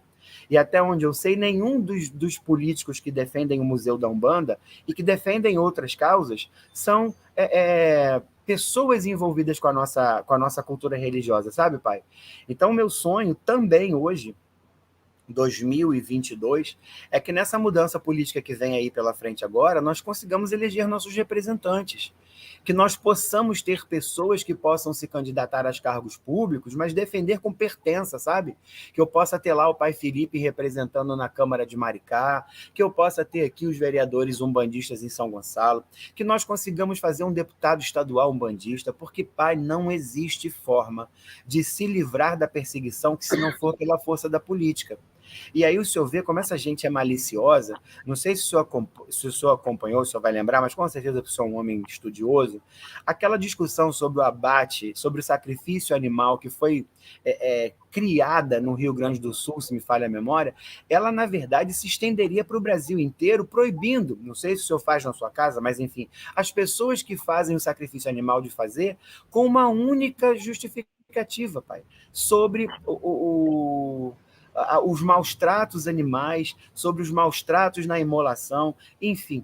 Isso é uma nuance de destruição que nós precisamos estar atentos o tempo todo, porque, na verdade, pode atingir o pai Fernando, mas vai atingir o pai Felipe, vai atingir a mãe Flávia, vai atingir a mãe Cláudia, enfim, vai atingir a qualquer um. Essas políticas que são determinadas em São Gonçalo há pouco tempo, pai. Eu estava conversando com o professor Josemar do Pessoal, que é o nosso vereador aqui que nos ajuda, e ele estava falando sobre uma lei de proteção aos cães, os animais, enfim, que estava aqui em São Gonçalo numa coisa muito bonita que eles fizeram. E aí eu chamei ele num cantinho aqui na Tesla, numa vez que ele esteve por aqui para a gente conversar, eu falei, vereador, deixa eu só perguntar uma coisa para você. A autoria dessa lei de quem é? Porque para isso virar uma proibição ao abate animal não custa, pai. Só precisa fazer um gancho, uma vírgula mal colocada, e a lei, uma vez aprovada, e que o maltrato animal possa ser considerado, por exemplo, a imolação religiosa, você não consegue matar o seu frango, o seu porquinho, a sua cabra para o seu orixá na sua casa, não, pai. Então nós precisamos estar atentos, e nós que não somos políticos, precisamos estar ligados a essas pessoas, alertando a eles para que eles nos defendam nessas horas. E aí ele falou, não, pai Fernando, eu acredito que não, mas o senhor quer dar uma olhada na lei? Falei, quero sim. E aí eu peguei a lei e eu vi literalmente que ela tratava de animais caninos e gatos, ou seja, ela não poderia ser estendida, porque ela tinha um elemento limitante, né? Talvez pássaro e tal, mas ela não falava sobre cabras, ela não falava sobre animais de imolação religiosa, enfim, ela não tinha esse viés. Mas se tivesse, a gente poderia ter perdido esse direito em São Gonçalo. E como esse direito, tantos outros, né, pai? Vou dar outro exemplo, senhor, horroroso, que aconteceu com a gente aqui. A Tenda Espírita São Lázaro fica incrustada numa rua principal com várias casas em volta, como se fosse uma grande comunidade residencial, mas em uma área de zona comercial mista, ou seja, pode-se funcionar um terreiro, como se poderia funcionar uma boate, como poderia funcionar um mercado, enfim, é uma zona de rua mista. Então, ele pode estar aqui. Só que os nossos vizinhos, a grande maioria deles, não comungam a nossa mesma fé. E quando eles nos perseguem, quando eles vão em busca da gente, sou pasme, eu já fui acusado de sequestro do direito de ir e vir das pessoas, porque as pessoas estavam na porta do terreiro, na calçada da rua. Processo criminal, pai. Eu fui denunciado numa delegacia de polícia. Então, o senhor imagina a que ponto nós precisamos nos defender e estarmos atentos a essas coisas, porque, inclusive, o delegado me ofereceu uma transação penal, que é quando você abre mão do seu direito da primariedade e você fala assim, não, tudo bem, eu sou culpado sim, mas eu vou assumir aqui uma transação penal, eu vou dar uma cesta básica para alguém. O delegado, cara de pau, chegou a me oferecer isso, pai. Aí eu falei, negativo, doutor, eu vou às vias judiciais. Ah, mas se o senhor for para transação penal, o senhor pode sofrer uma condenação no GCRIM. Eu falei, eu vou à condenação, pai. O delegado, pode botar para transação penal, porque eu não vou aceitar a transação penal e vamos para a justiça. Chegou lá na justiça, o juiz pegou, estávamos eu e o doutor Erimar, que é da OAB aqui de São Gonçalo, do Movimento Negro, o juiz olhou o processo, olhou na cara do Erimar e na minha e falou assim, é isso mesmo? O senhor sequestra o direito das pessoas de estarem no beira da rua andando na calçada? Falei, sequestro, excelência. Ele falou, tá bom, seu Fernando. Puf! Cancelou o processo e declinou da razão dos autores do processo. Só vê aonde que a maldade das pessoas chegam, porque tinha gente na beira da rua, pai, numa rua principal, as pessoas estavam paradas para entrar no centro que não tinha aberto a porta ainda. Então, você vê como é que a gente tem que estar obrigado a estar com cuidado sempre, porque senão a gente vai ser tolhido, e isso é da Tenda São Lázaro, tá? Eu tenho 13º de alvará de uso de São Gonçalo. São Gonçalo deve ter 2.000 terreiros, pai. Eu tenho 13. Sabe o que é isso? Em 113 anos de história, eu tenho 13. E sabe lá se existe o 15 e o 16, porque eu não sei dizer os senhores são muitos, que a burocracia é enorme para conseguir um alvará. É corpo de bombeiro, é não sei o que lá, tanta coisa para o nosso povo não conseguir tocar, pai. Só abre uma igreja com o pé nas costas, bota o nome que o senhor quiser. Templo Evangélico da Carochinha está aprovado, tem alvará, tem tudo. O senhor não se preocupa que vai ter. Então, para a gente, é tudo muito difícil. E se nós não tivéssemos ajuda... Posso continuar falando, pai? O senhor já viu, né? Se nós não tivéssemos ajuda... Daqui a pouco eu vou começar a fazer as perguntas que chegaram aqui. Fique à vontade. Se nós não tivéssemos pessoas que nos ajudam, a gente estaria parado no tempo até hoje. Vou dar outro exemplo ao senhor. Isenção tributária do IPTU. Todo terreiro tem direito, não tem? É constitucional. Normalmente conseguir isso. Não é isso? Não é constitucional? Eu sou chatinho, pai. Sou bem chatinho com essas coisas de possibilidades. Eu fiz um processo, instruí o processo perfeitamente, né? Até porque é meu dia a dia. Dei entrada na prefeitura. Sabe quantos anos ficou parado na prefeitura, pai? 2 anos. Até que eu consegui um vereador. Não era nessa época desses que nós temos agora por perto, tá? Eu não conhecia essa galera da política e fui atrás dele. Falei, vereador, está acontecendo isso. O processo está dentro da Secretaria de Tributos e Fazenda, da Prefeitura. Eu queria que o senhor pudesse me ajudar nisso, afinal de contas é o senhor que é a voz do povo, né? Podemos ir lá junto? Ele falou, claro, pai Fernando, vamos lá. Fomos à Secretaria, pedimos o processo. Quando o desgramento do cara que trabalhava lá no troço pegou o processo, ele olhou e falou assim, ué, mas aqui está falando que é um terreiro, que é um centro espírita. Aí o vereador falou para ele, tá, mas o que você não entendeu? Ele falou, não, porque na verdade a lei fala sobre instituições religiosas. O senhor viu isso? E aí ele falou, meu amigo, qual terreiro que não é uma instituição religiosa? Aí ele falou, não, a minha instrução superior aqui é só quem tem direito à imunidade tributária são as instituições religiosas, igreja. Se não tiver o nome igreja, a minha ordem é para não dar. Aí, conclusão, o vereador teve que chamar o gestor da pasta, né? Fez-se um auê danado e em 1 dia ou 2, a Tenda Espírita São Lázaro conseguiu a isenção do IPTU depois de 2 anos não sendo instituição religiosa para a Prefeitura de São Gonçalo. Um parto, esse tipo de tá bom, coisa. O senhor quer mais? É um processo, né, de legalização, sair desse processo de informalidade dos casos, que é um grande desafio, porque é muito caro. Aqui no TEA mesmo, as pessoas chegam e se assustam porque a gente tem uma porta corta-fogo. Foi uma exigência do Corpo de Bombeiro, no meio do terreiro ter uma porta corta-fogo. É difícil. Aqui em Maricá, nós somos um dos... Acho que são 3 ou 4 terreiros legalizados e no universo de alguns anos atrás, há uns 8 anos atrás, parece que eram 800 casas aqui. Hoje já devem ter crescido muito mais. Mas, enfim. Pai Fernando, vou começar a colocar aqui algumas perguntas, vou pedir a bênção à Mãe Dulce, a bênção ao Pai Gilberto, que está por aqui, mandar um salve para todos. Nós somos quase 90 pessoas nessa live sendo transmitida pelo Facebook e pelo YouTube. Quem está chegando pela primeira vez, lembra de se cadastrar no canal, se inscrever, de curtir e compartilhar, que é importante para outras pessoas receberem esse conteúdo. O Fernando Souza, ele pergunta assim, Pai Fernando do Oxum, ainda existe possibilidade da recriação do primeiro templo de Umbanda? Fernando, xará, querido, não existe. Sabe por quê? Aí a gente vai fazer uma crítica, tá? Desculpa. Por quê? O terreno, ele era uma propriedade da família resoluta, que a gente chama, tá? Ou seja, eles tinham todo o direito de propriedade. E essa propriedade foi vendida legalmente, ou seja, não tinha impedimentos. O que poderia ter sido feito, Fernando, na época, era que a Prefeitura de São Gonçalo desapropriasse ou que a Prefeitura de São Gonçalo, na época, transformasse em uma casa com ideias e para uso público. E não foi feito isso. Foi pedido à Prefeitura de São Gonçalo para que fizesse isso, e a prefeita disse, na época, que não chegou a ela o pedido a tempo da desapropriação ou do reconhecimento como bem público daquilo. Então, já que a família estava vendendo, ela não ia se opor ao fato da casa estar sendo alvo de uma transação legal, de uma transação que o cara que comprou pagou os ITBI, pagou não sei o quê, pagou o dinheiro que a família vendeu, e ela não ia se meter nessa história. Então, a casa foi destruída, foi derrubada em 2008, legalmente, tá? Que fique claro, legalmente.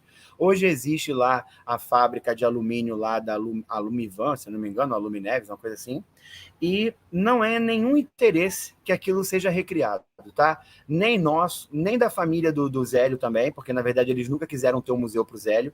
Então, o que nós queremos fazer aí, ó, vai, Felipe, primeira mão, hein? É colocar um totem naquele lugar, tá? Para que quando se criar o turismo étnico de São Gonçalo, como eu fiz com o Alexandre e com a Claudinha, tá? No dia que eu trouxe eles a São Gonçalo pela primeira vez, eu levei eles naquela porta e falei, aqui foi anunciada em 16 de novembro a Umbanda em São Gonçalo, né? 15 de novembro em Niterói e 16 ali, aqui em Neves, né? Aí eu levei o Alexandre e a Claudinha lá, tirei uma foto com eles e falei, aqui está acontecendo isso. Ou seja, turismo étnico, porque eles precisam conhecer. Então, pedido gentilmente ao dono do lugar lá, fala para ele, meu amigo, eu posso furar a tua calçada e colocar um totem aqui? Não, uma coisa bonita, com uma inscrição neste local, em 16 de novembro de 1908, o caboclo das 7 encruzilhadas, através do seu médium Zélio, fez a anunciação da Umbanda de Zélio Fernandino de Moraes. Ponto. Vou colocar aqui uma outra pergunta. O Wagner pergunta o seguinte: as peças apreendidas pelo antigo DOPS, que foram liberadas, serão exibidas no museu? O Liberte Nosso Sagrado, que você está falando. Wagner, pergunta difícil. Apesar do autor do movimento Liberte Nosso Sagrado também ser um autor do Museu Umbanda, que é o Jorge Santana, professor Jorge Santana, historiador Jorge Santana, nós nunca conversamos sobre isso. E engraçado você me perguntar isso, porque assim, olha, o pai Felipe, eu falo para o senhor que quando os espíritos querem, as coisas acontecem, né? Isso eu já tive uma conversa sobre esse assunto, pasme o senhor, com a doutora Cláudia Alexandre, falando sobre essa ideia, e a gente falou desse movimento. Tive uma conversa sobre isso também com a professora Graça, da UFBA, que é o Museu Afro da Bahia, que é ela que fez a curadoria dessas peças do Museu Nacional, que está lá com o professor Mário Chagas. Quem fez foi a professora Graça. Eu conversando com ela há pouco tempo, falei, professora, como é que a senhora vê um movimento de reliberte o nosso sagrado? Ela falou assim, acho resistência, irmão, acho resistência, porque a dificuldade é saber o que era Umbanda, o que era Candomblé. Sendo que eu nunca vi as peças de perto, né? Mas segundo ela, quase que 80% das peças seriam de Umbanda, porque são muitas imagens, enfim, são coisas que talvez no Candomblé dos anos 20, 30, 40, ou antes, né, década de 10, não seriam muito próximas do Candomblé, mas eu não sou profundo conhecedor. Mas é Wagner, né? Wagner, não me provoca não, hein, Wagner? Para de provocação, deixa as peças lá por enquanto. O Alisson Tonassi, um irmão nosso aqui do canal Espírito de Umbanda, ele está aqui perguntando, tem visto cada vez mais esse discurso político identitário, que tem mais a ver com o separatismo do que a união dentro da religião. Isso não afasta mais os negros que não pensam assim na nossa religião? Ele colocou uma complementação, colocou ainda assim, eu me pergunto, essas palavras poderiam sair da boca dos pretos velhos? Jamais. Jamais, Alisson, porque na verdade você vai bater de norte a sul do Brasil, do Catimbó de Jurema ao culto banto lá do Rio Grande do Sul, que você não vai achar nenhum preto velho que faça separação entre pretos e brancos. Isso é uma criação moderna, uma criação boba, na verdade, eu acho que gente que precisa aparecer, tá? Desculpa que a palavra é essa, porque isso vem de curso, isso vem de live, isso vem de instrução, isso vem de cursinho, vem de uma porção de coisa, Alisson. E aí, quando começa com essas coisas todas, cria uma nova identidade de um novo pensamento, mas que, na verdade, não tem de novo nada. Separatista, sim, que não soma em nada para a nossa fé, que não soma em nada para que nós pudéssemos ter um grupo coeso que caminha junto, braço dado, brigando junto. Acho um desserviço esse pensamento, Alisson, um desserviço. O Alisson coloca uma outra pergunta. Você não acha que muitas atitudes de alguns que se dizem umbandistas, mas na verdade são charlatões da fé, incrementam o processo de intolerância? Como combater isso? apenas com conscientização? Meu irmão, por não sermos uma religião episcopal, nós nunca vamos ter um centro de comando para que se possa avaliar essas coisas ou não do charlatanismo ou do que possa ser considerado como charlatanismo, né? Eu acho o seguinte, a gente precisa criar uma consciência coletiva de pessoas que saibam avaliar. Que chegou naquela casa, dá uma perguntadazinha, meu irmão, meu pai, meu líder, qual é a sua história espiritual? Você veio de onde? Você é filho de quem? Essa casa que você é filho, ela te reconhece? Você tem o carinho das pessoas que você viveu? Você tem uma mãe de santo que cuida de você? Né? Aspas, não existe filho sem pai e não existe pai sem filho, né? Sim, a gente conhece na cultura griot. Então, chegou num lugar, faz essas perguntas básicas e aí analisa, corre o caminho, pega a folha, vai na casa dos irmãos, é isso que eu falo, não se decide um centro com aquela coisa assim, não, cheguei aqui, uma porção de garotinha bonita, uma porção de garotinho bonitinho, é aqui que eu vou ficar. Não, centro a gente escolhe com o tocar do coração. Né? Então, quando a gente chega numa casa espiritual, eu, se for na sua casa, meu pai, nem vou. Porque se eu for lá, pego o santo, fico o dia inteiro com o santo na cabeça, pai filho. Porque eu sou assim, eu sinto a energia do lugar bom, entende? Então, não é porque o Fernando viveu a vida inteira nisso, mas é porque eu acho que a energia, ela é viva. Então, se você chegou num lugar e esse lugar te causa alguma estranheza ou alguma dúvida, pense duas vezes antes de você se filiar a ele.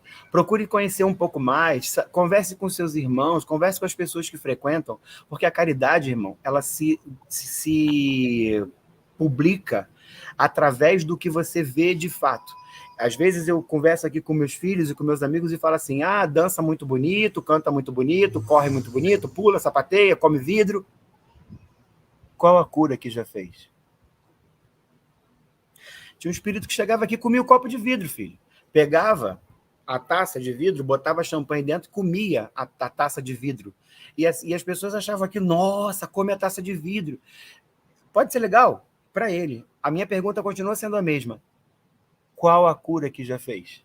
Porque a caridade se mostra. E cada casa tem suas histórias sagradas. A tua tem, pai Felipe. Eu tenho certeza que senão o senhor não estaria no lugar que o senhor está hoje. Tá bom? É Alisson, né? Perguntou. Alisson. O Marcos Paulo ele faz a seguinte pergunta. Boa noite a todos. É possível centro de Umbanda que não seja local de resistência? Se não tiver consciência de classe, com certeza é possível. Tem uma porção por aí, meu irmão. Olha só.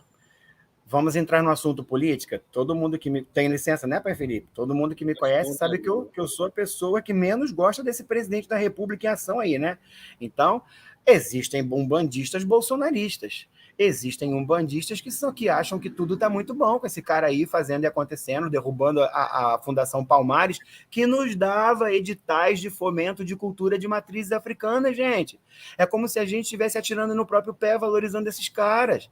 A gente não consegue entender isso. O projeto de destruição da Igreja Universal ele é tão profundo que eu elejo um presidente, faço esse presidente eleger um negro racista, esse negro racista destrói uma instituição que dava fomento cultural e dinheiro para que as casas de matriz africana pudessem ir em frente com seus projetos de assistência social. Então, isso é muito grave. Então, é possível? É possível, meu irmão. Se não tiver identidade de classe, se não tiver consciência de classe. Agora, eu vou dizer para vocês, hein? Tá vendo aqui, ó, irmão? Fernando de Oxum. Pai Felipe, qual é o santo que rege 2022 mesmo? Antes que o senhor responda, eu vou dizer para o senhor. O santo que rege 2022 é consciência de classe, voto direito em 2022 para mudar essa porcaria que está aí. Esse é o santo que rege 2022, mudança.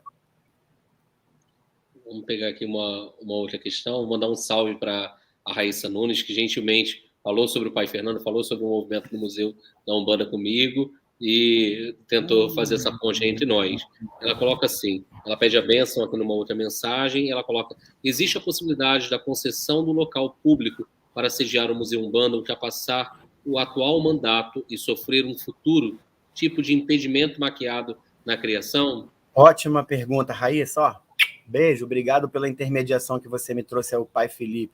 Raíssa, existe sim, inclusive essa foi a nossa dúvida como projeto, em entregar o projeto inteiro para a prefeitura. Eles fizeram proposta, pai, de serem os dominantes do museu todo, como se fosse um museu público, sabe? E aí, eu não sei como é que eles iam se resolver com a laicidade do Estado, mas enfim, eles fizeram essa proposta. E a nossa ideia foi que nunca pudesse acontecer isso, porque hoje eu tenho um executivo que é favorável ao museu. Aí amanhã entra um outro executivo que não gosta do museu, ele derruba aquilo tudo.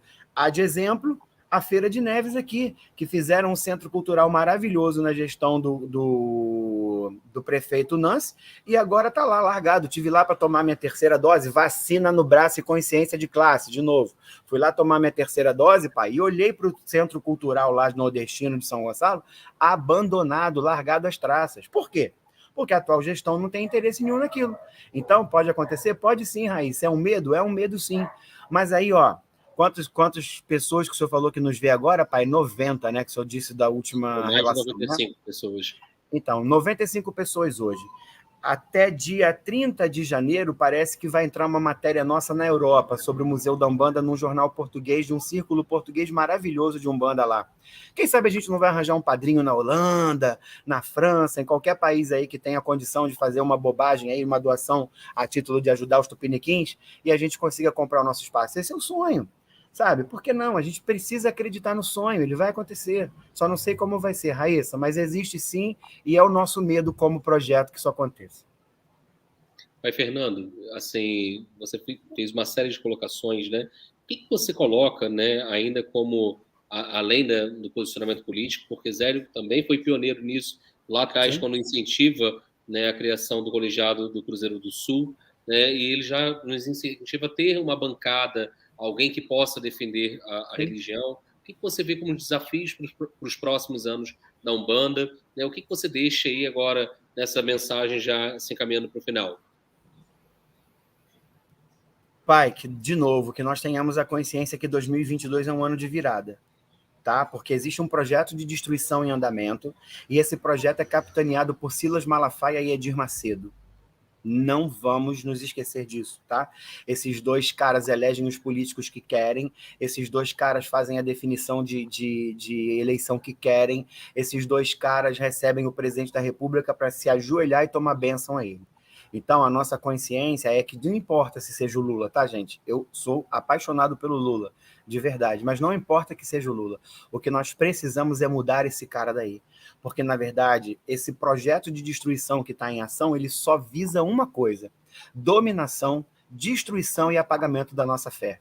Apagamento como? Hoje em dia, no primeiro mandato, a gente viu uma série de desmontes da cultura. Hoje mesmo, ó, acabei de ler ainda agora no trabalho, uma série de verbas que eram da cultura, que eram da economia, que eram do desenvolvimento social, que eram no Ministério dos Direitos Humanos, que hoje chama de Ministério da Mulher, né, dessa maluca dessa Damares aí. Uma série de fomentos estão sendo derrubados. E aí, o que eles fizeram? Tiraram do que era serviço social, do que era para o pobre, e jogaram para o tal da verba de eleição, que é esses 4 bilhões aí de reais que eles estão criando para fazer o fundo eleitoral. Então, minha gente, é consciência, é pensar que em 2022 nós vamos conseguir eleger deputados e presidente, não é isso? E senador. Então, nós precisamos estar atentos que, por exemplo, vou dar um nome para você, tá? Existem grandes nomes, mas o Marcelo do ICAPRA, com certeza deve vir a deputado estadual de novo, porque ele tentou na eleição passada, não conseguiu, mas ele deve vir. Então é um nome que representa o candomblé em Umbanda. E outros que já estiveram aqui, né? Aqui em São Gonçalo mesmo, quantos pais e quantas mães de santo foram candidatos, não conseguiram nada, nem uma bala para contar a história. Então, é que nós possamos, aí em Maricá, por exemplo, pai, que você tem um governo PT, saber quem são os candidatos que são representantes da matriz africana. Se o senhor for, vamos fazer campanha para o senhor, né? Enfim, vamos eleger pessoas que sejam do nosso povo, porque senão a gente vai continuar no mesmo lugar, vendo essas pessoas crescerem politicamente e crescerem com suas leis, e crescerem com suas vontades, e cada vez esse projeto de nos destruir cada vez maior, infelizmente. Se a gente não acordar em 2022, talvez a gente não acorde nunca mais, viu? A gente está num momento limítrofe entre o caos e a barbárie. Só precisa escolher qual vai ser. A gente precisa saber que a gente está no momento certo para fazer essa mudança aí. É agora. A hora de mudar é agora. Muito boa colocação. Pai Fernando, eu queria que você dissesse onde fica a sua casa, se ela está funcionando nesse momento, quais são as redes sociais, como que as pessoas fazem para conhecer um pouco mais do seu trabalho? Fala um pouquinho para todos nós. Vamos lá. A minha casa fica no bairro do Pita, na rua Dr. Pio Borges, 2181, em frente ao Posto Campeão.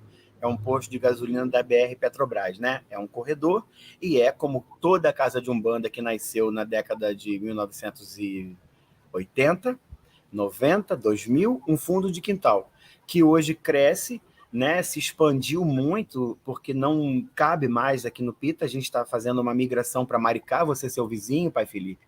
A gente está fazendo uma construção aí em São José de Embaçaí, que eu espero que até 2025 a gente já esteja com a Tesla funcionando em São José de Embaçaí, do lado ali do Hospital Che Guevara. Nossas redes sociais hoje, Tenda Espírita São Lázaro do Pita no Facebook, fica como Tesla Pita, né? Assim, ó, como na canequinha aqui, ó. Tesla Pita SG. No Instagram, Tenda Espírita São Lázaro _oficial. E o Museu da Umbanda também, que eu gostaria de deixar, né? www.museumbanda.mus.br, e no Instagram, Museumbanda Oficial também. Minha casa esteve do dia 20 de março de 2020 até o dia 31 de dezembro de 2021 cerrada, sem visitas, sem assistência, com um projeto de consultas gratuitas e públicas, que por ano a gente atinge uma média de 1.200 pessoas atendidas ao ano aqui gratuitamente. Essa casa atende por segundas-feiras em torno de 50, 60 pessoas por segunda-feira ao ano. E, de repente, nós vimos essa caridade toda parando, sabe, pai? Fechou tudo, parou tudo, a gente não podia fazer nada, e em respeito à saúde dos médiuns e à saúde de todos, a gente fechou o terreiro, cancelamos as consultas públicas, e ficamos muito tempo fechado, quase um ano fechado, né? E aí, para não perder meu povo, e para que eu não enferrujasse como médium, como alguém que precisava colocar a caridade para fora, eu fiz isso que nós estamos fazendo aqui. Eu fiz lives no Facebook da tenda durante as segundas-feiras. Então eu abria, rezava com o meu povo, fazia um envolvimento das pessoas.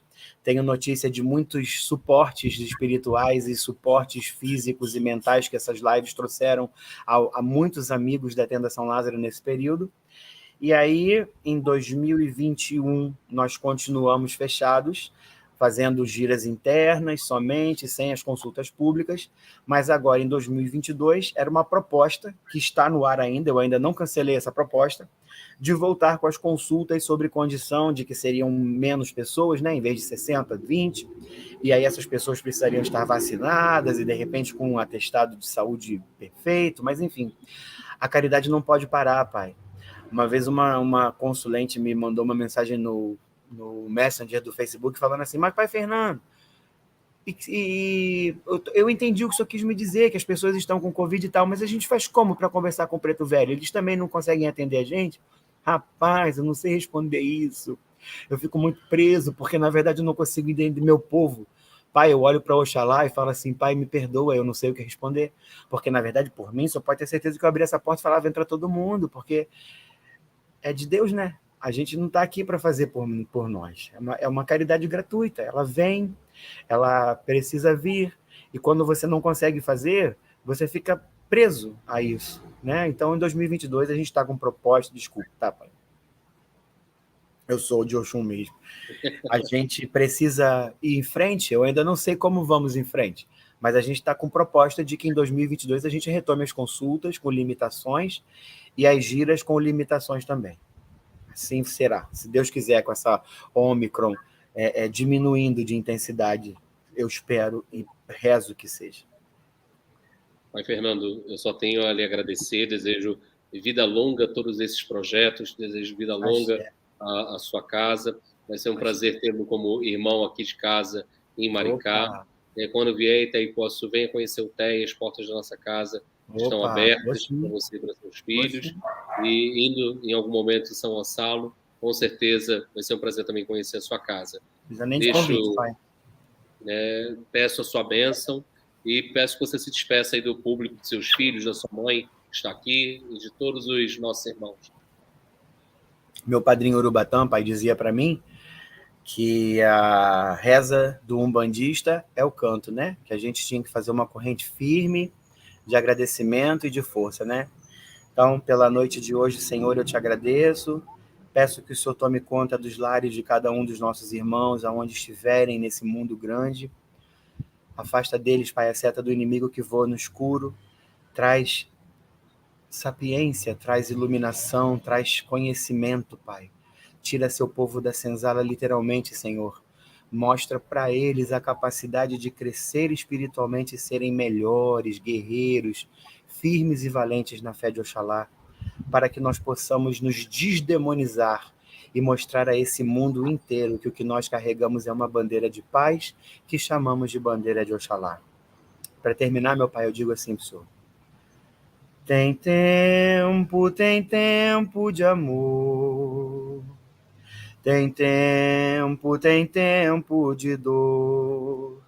Quem cai nas esquinas da vida encontra na Umbanda uma força tão querida, que vem com a luz do Oriente, nas mãos de orixás tão valentes.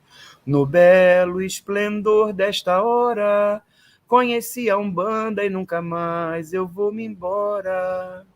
Tem velho e caboclo lá fora, firmando o terreiro em Angola. Crianças, exus e boiadeiros, avante Umbanda, esse povo é tão guerreiro. Umbanda, Umbanda querida, Umbanda, Umbanda minha vida, Umbanda meu mundo de luz. Foi na minha Umbanda onde eu conheci Jesus. Umbanda, Umbanda querida, Umbanda, Umbanda minha vida, Umbanda meu mundo de luz. Foi na minha Umbanda onde eu conheci Jesus. Por Pai Fernando de Oxum, pelos 26 anos aqui desse terreiro. Obrigado, Pai, por tudo. Benção, mãe, benção meus mais velhos. Muito obrigado pela oportunidade de estar com o Senhor, viu? Foi ótimo. Muito obrigado, Pai Fernando. Meu saravá fraterno para ti, para todos que nos acompanharam. Aproveito para pedir o auxílio para o nosso projeto social. No próximo sábado, nós vamos doar 100 cestas básicas e a gente vai ter um movimento junto com a Prefeitura de Maricá, com o ônibus odontológico, com o CRAS, com a equipe da saúde, realizando uma ação social para as famílias carentes. Então, é muito importante seguirmos com essa corrente do bem. Além disso, na próxima segunda-feira, eu estou de volta e a minha convidada é Mãe Márcia Marçal, e a gente vai falar do livro de Mãe Márcia. Um saravá fraterno a todos, até a próxima. Tchau, tchau, pessoal. Tchau, pessoal. Boa noite a todos.